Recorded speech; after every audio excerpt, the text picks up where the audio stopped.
নমস্কার বন্ধুরা, আজকে আমি কুঁদরির দারুণ একটি রেসিপি নিয়ে হাজির হয়েছি। অনেকেই কিন্তু কুঁদরি একবেলার বেশি দুবেলা খেতে চায় না, কিংবা অনেকেই আছে একদমই কিন্তু পছন্দ করে না। আজকে আমি যে রেসিপিটি নিয়ে হাজির হয়েছি, এই রেসিপিটি একবার বাড়িতে বানিয়ে দেখুন। ভাত বা রুটির সাথে অসম্ভব মজার হয়, খেতে কিন্তু দারুণ লাগে। চলুন তাহলে শুরু করা যাক। প্রথমে আমি এখানে কুঁদরিগুলো এরকম সাইজের করে কেটে নিয়েছি, আলুগুলো কিন্তু একই সাইজের কেটেছি। আর আমি এখানে সাথে কিছুটা টমেটো ও পেঁয়াজ কুচিয়ে নিয়েছি। এবারে আমি চলে যাচ্ছি প্রথমে কড়াইতে। শুকনো কড়াইটা খুব ভালোভাবে গরম করে এখানে আমি 1 চামচ পরিমাণ 5 ফোড়ন দিয়ে দিচ্ছি, 1/2 চামচ পরিমাণে সাদা তেল, আর দিয়ে দিচ্ছি 1/2 চামচ পরিমাণে পানমৌরি। শুকনো কড়াইতে জাস্ট কয়েক সেকেন্ডের জন্য একটু ভাজা ভাজা করে এটাকে তুলে নিয়ে মিক্সার জারে গুঁড়ো করে রাখবো। এবার ওই কড়াইতে 3 থেকে 4 টেবিল চামচ সাদা তেল দিয়ে দিলাম। সাদা তেলের উপরে আমি এখানে দিয়ে দিচ্ছি 2টো তেজপাতা, আর দিয়ে দিচ্ছি 1/2 টেবিল চামচ গোটা জিরে। জিরেটা লাল হয়ে এলে এখানে আমি আলু এবং কুঁদরিগুলো তেলের মধ্যে দিয়ে দিচ্ছি। খুবই সহজভাবে এই আলু কুঁদরির দুর্দান্ত টেস্টি রেসিপিটা শেয়ার করব। ভালো লাগলে প্লিজ আপনারা আত্মীয় বন্ধু বান্ধবদের সাথে শেয়ার করবেন, এবং যারা চ্যানেলে প্রথম হবেন অবশ্যই চ্যানেলটাকে সাবস্ক্রাইব করে রাখবেন। আলু এবং কুঁদরিটা জাস্ট কয়েক সেকেন্ডের জন্য নাড়াচাড়া করে এখানে 1/2 চামচ লবণ, 1/2 চামচ পরিমাণ হলুদের গুঁড়ো দিয়ে দিলাম।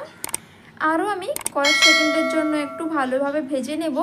আলু এবং কুঁদরিটা প্রথমে ভালোভাবে একটু ভেজে নিলে তাহলে কিন্তু খেতে বেশ ভালোই লাগে, এবং ভাজার সাথে সাথে যাতে সেদ্ধ হয়ে যায় তার জন্য আমি একটা ঢাকনা দিয়ে রেখে দিয়েছিলাম 2 মিনিটের জন্য। 2 মিনিট পর এখন ঢাকনাটা খুলে নিয়েছি।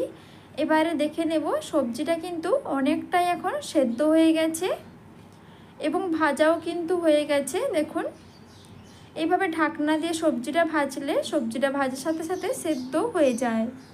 এবার সবজিটা ভেজে নেওয়ার পরে আমি এখানে দিয়ে দিচ্ছি গ্রেট করে রাখা আদা, আর দিয়ে দিচ্ছি এখানে 1 চামচ পরিমাণে গ্রেট করে রাখা রসুন। কাঁচা লঙ্কা দিয়ে দিচ্ছি ছোট ছোট করে কেটে। প্রথমে আদা, রসুন, কাঁচা লঙ্কা খুব ভালোভাবে ভেজে নেব। কয়েক সেকেন্ডের জন্য আঁচটা বাড়িয়ে সবগুলোকে ভালোভাবে একটু ভেজে নিলাম। এবার আমি যে ভাজা মশলাটা গুঁড়ো করে রেখেছি, এই ভাজা মশলাটা আমি এখানে 2 চামচ পরিমাণে দিয়ে দিচ্ছি। এতে রান্নার স্বাদটা দুর্দান্ত হবে এবং ফ্লেভারটাও ভালো হবে। দিয়ে দিলাম আমি এখানে 1/2 চামচ পরিমাণে লঙ্কার গুঁড়ো, 1/2 চামচ দিয়ে দিলাম হলুদের গুঁড়ো। এবারে আমি আগে থেকে কেটে রাখা টমেটো ও পেঁয়াজগুলো অ্যাড করে দিচ্ছি। এবার আগে থেকে ভেজে রাখা সবজির মধ্যে মশলা, টমেটো, পেঁয়াজ খুব ভালোভাবে একটু কষিয়ে নেব। পেঁয়াজ এবং গুঁড়ো মশলাটা দিয়ে সবজিটাকে কষানোর সময় কিন্তু দারুণ একটা সুগন্ধ বেরিয়েছে। এবার আমি এখানে স্বাদের ব্যালেন্সের জন্য সামান্য পরিমাণে চিনি দিচ্ছি।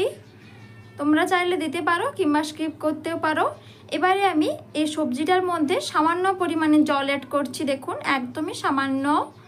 এবারে জলটা সবজির সাথে নাড়াচাড়া করে ঢাকনা দিয়ে রাখবো। একদমই কিন্তু বেশি পরিমাণে জল দেব না, তাহলে কিন্তু সবজি রান্নাটা ভালো হবে না।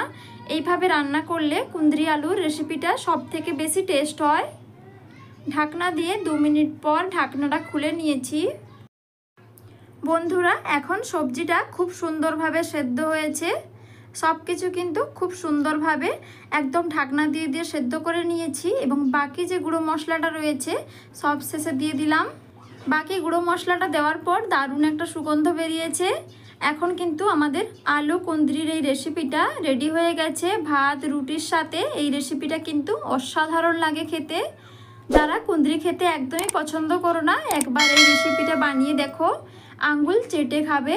যতবারই রুটি বা ভাতের সাথে সবজিটা খাবেন ততবারই কিন্তু পেঁয়াজির একটা ফ্লেভার পাবেন, এবং গুঁড়ো মশলাটা যেহেতু দেওয়া রয়েছে তাই কিন্তু একদম অন্যরকম একটা স্বাদ।